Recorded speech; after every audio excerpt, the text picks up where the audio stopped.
Assalamualaikum warahmatullahi wabarakatuh.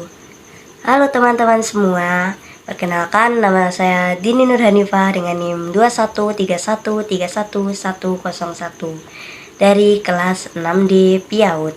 Di sini saya akan menyampaikan materi mengenai gangguan tunalaras pada anak berkebutuhan khusus guna untuk memenuhi tugas ujian tengah semester mata kuliah pendidikan inklusi. Materi yang pertama yaitu akan saya bahas mengenai pengertian dari tunalaras. Nah, teman-teman ada yang tahu nggak sih apa sih tunalaras itu? Nah, gangguan tunalaras atau yang biasa disebut dengan gangguan spektrum autisme atau GSA merupakan kondisi neurologis yang mempengaruhi cara berpikir, merasakan, dan berinteraksi dengan orang lain. Anak-anak yang mengalami gangguan ini cenderung memiliki kesulitan dalam berkomunikasi dan berinteraksi secara sosial, serta menunjukkan pola perilaku yang terbatas dan berulang. Gangguan tunalaras sangat bervariasi dalam tingkat keparahan dan dapat sangat mempengaruhi kehidupan sehari-hari anak. Nah, pengertian yang jelas tentang gangguan ini penting untuk memahami cara terbaik dan mendukung perkembangan anak dengan kebutuhan khusus ini. Nah, jadi teman-teman, tunalaras itu merupakan suatu gangguan di mana anak tersebut mengalami gangguan emosi. Jadi pada anak itu terjadi gangguan emosi pada anak, ataupun anak kurang bisa bersosialisasi dengan kehidupan sekitarnya, anak kurang bisa bergaul dengan teman-temannya, dan juga anak terlalu hiperaktif terhadap sesuatu hal. Jadi itu bisa disebut dengan tunalaras.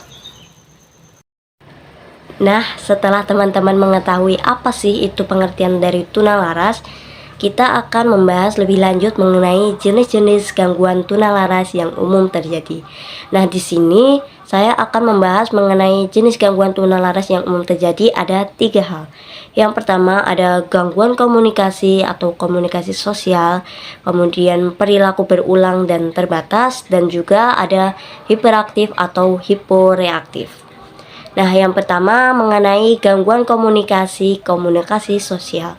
Nah, jenis gangguan tunalaras ini dapat ditandai dengan kesulitan dalam berkomunikasi verbal dan non-verbal. Anak mungkin gagal dalam memahami ekspresi wajah, bahasa tubuh, dan intonasi suara. Jadi teman-teman di sini anak sulit berkomunikasi verbal dan non-verbal. Jadi anak itu kurang bergaul dengan teman-temannya karena kurangnya kesulitan dalam berkomunikasi verbal dan non-verbalnya kepada teman-teman sebayanya. Kemudian jenis yang kedua ada perilaku berulang dan terbatas. Anak dengan jenis ini sering menunjukkan minat dan gerakan tubuh yang terbatas, penekanan pada rutinitas, serta perilaku berulang seperti mengulangi kata-kata atau gerakan. Nah, pada jenis ini dijelaskan bahwa anak tunalaras sering mengulangi kata-kata atau gerakannya, sehingga anak tersebut memiliki perilaku yang terbatas. Nah, kemudian jenis yang ketiga ada hiperaktif atau hiporeaktif. Jadi, beberapa anak dengan gangguan tunalaras dapat mengalami hipersensitivitas terhadap rangsangan sensorik tertentu, sedangkan yang lain mungkin terlihat kurang responsif terhadap rangsangan sehari-hari. Nah, jadi di sini maksudnya anak itu akan mudah emosi terhadap sesuatu hal. Semisal anak diajak untuk berbicara sama teman sebayanya, mungkin anak tersebut tidak suka, jadi dia itu akan melampiaskan dengan rangsangan sensoriknya, atau semisal dia itu menggunakan tangannya untuk memukul atau melempar barang-barang seperti itu. Jadi anak dengan gangguan ini mungkin emosinya sulit terkontrol. Nah, teman-teman, setelah mengetahui jenis-jenis dari tunalaras, sekarang kita akan membahas mengenai faktor penyebab gangguan tunalaras pada anak berkebutuhan khusus. Nah, di sini ada 3 faktor. Yang pertama ada faktor genetik, faktor lingkungan, dan juga faktor neurologis. Yang pertama yaitu kita akan membahas mengenai faktor genetik, yaitu adanya riwayat keluarga dengan gangguan neurologis atau neurodevelopmental dapat meningkatkan risiko anak mengalami gangguan tunalaras. Jadi di sini jika faktor genetik itu tidak ada yang bisa menghindarinya, karena jika faktor genetik itu biasanya turun-temurun dari keluarganya. Jika keluarganya tersebut mempunyai gangguan tunalaras, maka kemungkinan anak juga bisa mengalami gangguan tersebut. Kemudian ada yang faktor kedua, yaitu faktor lingkungan. Paparan zat berbahaya seperti timbal atau merkuri selama masa perkembangan prenatal atau infantil dapat berkontribusi terhadap perkembangan gangguan tunalaras. Ya, jadi di sekitar anak tersebut juga bisa mempengaruhi gangguan tunalaras pada anak. Mungkin dari pergaulan si anak, atau dari dia melihat dari orang tuanya dan lain-lain. Kemudian faktor yang ketiga ada faktor neurologis.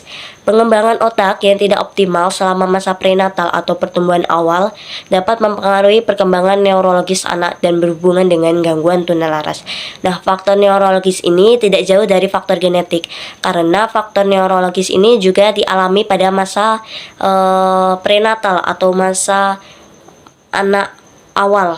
Jadi perkembangan otak anak yang tidak optimal tersebut yaitu juga dapat mempengaruhi gangguan tunalaras pada anak berkebutuhan khusus. Nah, setelah mengetahui faktor-faktor penyebab gangguan tunalaras, kita akan membahas mengenai dampak gangguan tunalaras pada perkembangan anak. Yang pertama ada penurunan kemampuan interaksi sosial, yang kedua adalah keterbatasan dalam perilaku-perilaku dan minat, dan yang ketiga ada tantangan dalam keterampilan hidup sehari-hari. Nah, dampak yang pertama yaitu penurunan kemampuan interaksi sosial. Anak dengan gangguan tunalaras dapat mengalami kesulitan dalam berkomunikasi dan membentuk hubungan sosial yang dekat. Nah, di sini anak mengalami kesulitan dalam berkomunikasi dan membentuk hubungan sosial yang dekat. Jadi anak tersebut akan lebih memilih menyendiri daripada bergaul dengan teman sebayanya. Karena di sini anak mengalami kesulitan dalam berkomunikasi dan membentuk hubungan sosial yang dekat. Jadi anak merasa minder dan anak mungkin kurang bisa nyaman bergaul dengan teman sebayanya ketika berada di suatu perkumpulan anak-anak tersebut. Jadi di sini juga dapat berpengaruh terhadap perkembangan si anak. Mungkin anak di sini kurang, perkembangan anak dalam sosial emosionalnya juga kurang, mungkin dalam bahasanya dia juga kurang, dan lain-lainnya. Kemudian ada dampak yang kedua yaitu mengenai keterbatasan dalam perilaku dan minat. Perilaku dan minat yang terbatas dapat membatasi pengalaman dan interaksi anak dengan lingkungan sekitarnya. Nah, sebelumnya sudah dijelaskan bahwa anak dengan gangguan tunalaras tersebut akan sulit berinteraksi dengan lingkungan sekitarnya atau dengan teman sebayanya. Jadi di sini di poin kedua dijelaskan bahwa keterbatasan dalam perilaku dan minat. Yang pertama bahwa anak kurang berinteraksi sosial dengan teman sebayanya sehingga mengakibatkan si anak dengan gangguan tunalaras ini dapat membatasi perilaku dan minat dari si anak tunalaras ini. Kemudian dampak yang ketiga mengenai tantangan dalam keterampilan hidup sehari-hari. Penyesuaian dalam rutinitas dan tindakan sehari-hari mungkin menimbulkan tantangan bagi anak dengan gangguan tunalaras. Jadi rutinitas dan tindakan sehari-harinya yang sebelumnya anak kurang berinteraksi dengan kehidupan sosialnya, dengan lingkungan sekitarnya, sehingga jika dalam rutinitas atau tindakan sehari-hari, mungkin ketika anak di sekolah atau ketika anak diajak mungkin orang tuanya pertemuan apa gitu, nah di situ anak akan merasa itu suatu tantangan bagi si anak. Jadi dia bertemu dengan orang banyak, dia itu akan mengalami merasakan suatu tantangan tersendiri untuk si anak. Nah, setelah memahami dampak dari gangguan tunalaras, kemudian kita akan membahas mengenai strategi pendekatan dan intervensi untuk mengatasi gangguan tunalaras. Yaitu ada 3 strategi. Yang pertama ada terapi bicara dan bahasa, terapi perilaku, dan juga pendekatan pendidikan khusus. Yang pertama akan kita bahas mengenai terapi bicara dan juga bahasa. Intervensi yang mengarah pada perkembangan keterampilan komunikasi seperti terapi wicara dan bahasa dapat membantu anak dengan gangguan tunalaras. Jadi, anak dengan gangguan tunalaras ini diajak terapi bicara dan bahasanya, sehingga anak akan lebih banyak berkomunikasi dan juga mengenal banyak bahasa. Jadi anak mungkin akan lebih percaya diri atau lebih bisa berbaur dengan teman sebayanya. Kemudian strategi kedua yaitu ada terapi perilaku. Intervensi yang berfokus pada perubahan perilaku dan penyesuaian sosial juga penting dalam mendukung perkembangan anak dengan gangguan tunalaras. Jadi terapi perilaku ini juga sangat penting bagi anak tunalaras. Karena apa? Karena anak di sini juga akan bisa diajarkan untuk mengontrol emosinya, diajarkan untuk bersabar, terus diajarkan untuk ketika berbicara dengan temannya tanpa harus emosi dan lain sebagainya. Kemudian strategi yang ketiga ada pendekatan pendidikan khusus. Pendekatan pendidikan yang disesuaikan dengan kebutuhan anak dapat memberikan lingkungan yang mendukung bagi perkembangan anak. Jadi di sini jika suatu anak tersebut disekolahkan di sekolah A, nah mungkin dari pihak sekolah tersebut bisa diadakan pendekatan dalam pendidikan, yaitu dengan sesuai dengan kebutuhan si anak. Jadi dalam lingkungan sekitarnya tersebut juga mendukung dalam strategi dalam untuk mengatasi gangguan tunalaras pada si anak tersebut. Kemudian ada peran orang tua dan guru dalam mendukung anak dengan gangguan tunalaras. Yang pertama ada pemahaman dalam mendukung, yaitu memberikan dukungan emosional dan mendukung anak dengan kesabaran dan pengertian akan kebutuhannya. Jadi di sini orang tua dan guru tersebut juga harus memberikan dukungan secara tidak langsung, yaitu dengan memberikan dukungan secara sabar dan juga pengertian terhadap kebutuhan si anak berkebutuhan khusus ini. Itu anak bisa diajarkan sabar. Oh, jika anak tersebut tidak sabar, maka apa dampak dari anak selalu marah-marah tersebut gitu. Kemudian ada kolaborasi dengan pihak sekolah, menjalin kerjasama yang baik antara orang tua, guru, dan staf sekolah untuk menciptakan lingkungan yang inklusif dan mendukung bagi anak.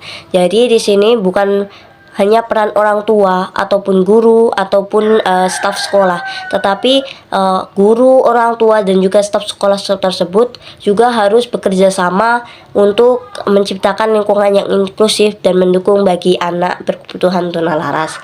Kemudian yang ketiga ada komunikasi yang terbuka. Membangun jalur komunikasi yang terbuka antara orang tua, guru dan anak untuk memahami kebutuhan spesifik dan cara terbaik dalam mendukungnya, yaitu anak bisa diajak bicara empat mata atau antara orang tua, guru dan juga anak. Mungkin bisa lewat jalur tersebut.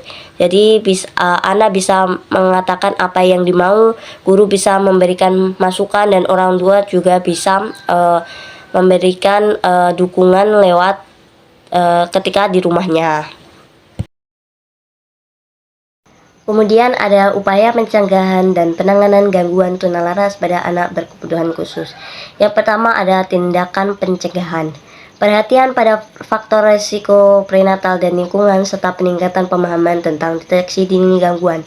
Jadi sebelumnya orang tua bisa diajak untuk mendeteksi dini sebelum anak tersebut berkelanjutan yang lebih parah lagi. Seperti misal anak tersebut memiliki ciri-ciri gangguan tunalaras yang hanya beberapa. Nah, anak tersebut bisa diajak untuk deteksi dini terlebih dahulu. Kemudian ada intervensi dini, penyediaan akses ke layanan penanganan dan intervensi dini bagi anak yang membutuhkan. Kemudian ada dukungan terpadu, penguatan kerjasama antara tenaga medis, pendidik, dan orang tua dalam mendukung anak dengan gangguan tunalaras. Nah, semisal di sekolah ini pihak sekolah juga mengadakan kerjasama antara tenaga medis dan juga orang tua dalam mendukung anak dengan gangguan tunalaras. Jadi tidak hanya orang tua menyerahkan kepada pihak sekolah, tetapi juga pihak sekolah juga harus bekerja sama kepada tenaga medis dan juga orang tua untuk mendukung anak dengan gangguan tunalaras ini. Nah, itu tadi mengenai materi gangguan tunalaras pada anak berkebutuhan khusus. Nah, jika ada kurang dan lebihnya, saya mohon maaf yang sebesar-besarnya. Billahi taufiq wal hidayah. Wassalamualaikum warahmatullahi wabarakatuh.